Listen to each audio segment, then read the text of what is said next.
وأحلى متبل زهرة.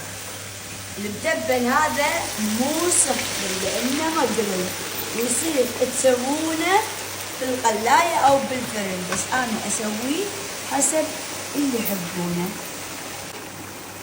تقصصون الزهرة هذه بهالطريقة، شوفوا أكثر من لذيذ هالمتبل، لكن تحركون فيه وايد بروحه يتحمر. شوفوا الحمار الحلو، شوفوا التحميرة. راح أحط كل المكونات وأخلط، وبعدين أحطهم مايونيز، ملح، وبعدين تجربون. وأهم شيء شنو؟ الكمون.